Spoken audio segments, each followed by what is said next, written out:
de l'égyptien ancien Kem, qui veut dire couleur noire.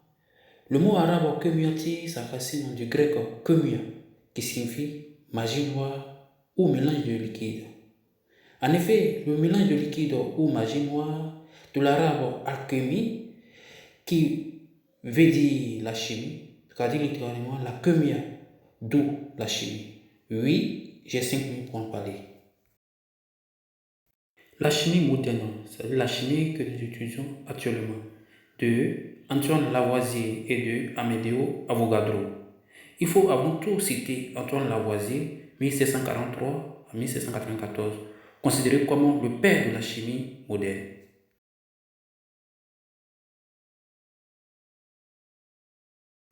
Né en 1800, la pile électrique, premier appareil à délivrer un courant électrique continu. Wöhler est aujourd'hui considéré comme le père de la chimie organique. En 1828, il réalise la première synthèse organique, celle de l'urée. La chimie organique a pour but de comprendre les réactions chimiques et de pouvoir créer de nouvelles molécules dont on maîtrise les effets, par exemple les médicaments.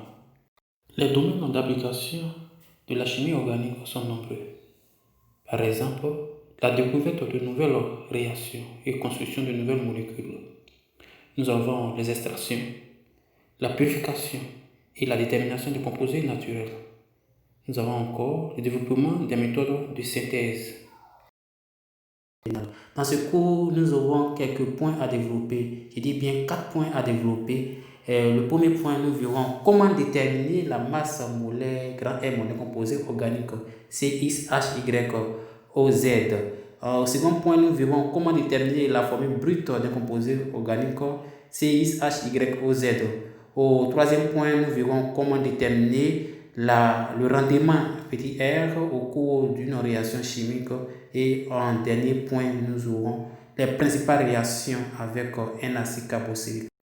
Nous allons ensemble développer le premier point, qu'il s'agit de déterminer la masse molaire grand M des composés organiques CXHYOZ.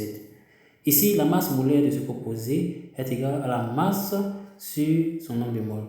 Cela sort du fait que le nombre de moles d'un composé est égal à sa masse sur sa masse molaire. Nous avons encore la masse molaire est égale à 29D, D qui veut dire la densité. Cela est dans le cadre du gaz. Ici, D est égal à masse molaire sur 29.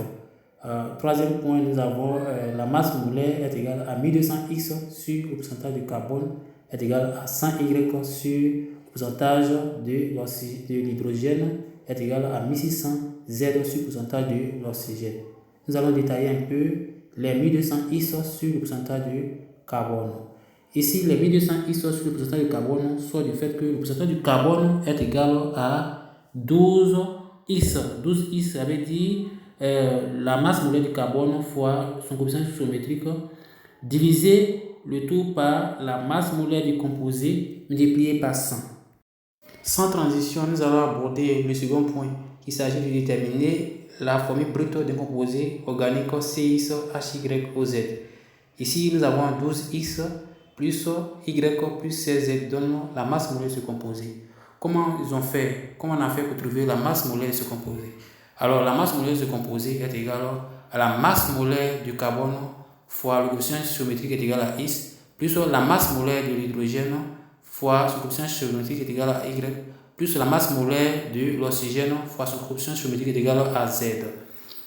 On a encore le nombre de moles du composé CXHYOZ sur 1 est égal au nombre de moles du dioxygène divisé par X plus Y sur 4 moins Z sur 2 est égal au nombre de moles du dioxyde de carbone sur X est égal au nombre de moles de H2O, c'est-à-dire l'eau à l'état pur sur Y divisé par 2.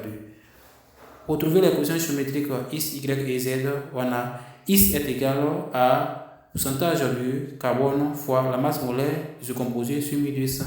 Y est égal au pourcentage de l'hydrogène fois la masse molaire du composé sur 100. Et Z est égal au pourcentage de l'oxygène fois la masse molaire de ce composé sur 1600. Le rendement R est égal au nombre de moles final sur le nombre de moles initial multiplié par 100. Les principales réactions avec un acide carboxylique.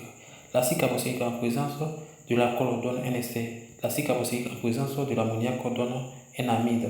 L'acide carboxylique en présence de PCl5 ou de SOCl2 donne un chlorure d'acide.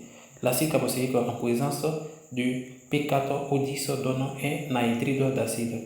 L'anhydride d'acide en présence de l'alcool donne un ester. Le chlorure d'acide en présence de l'alcool donne un ester. Le chlorure d'acide en présence de l'ammoniac donne un amide. L'anhydride en présence de l'ammoniac donne un amide. L'amide en présence de l'eau donne un acide carboxylique. L'ester en présence de l'eau donne un acide carboxylique.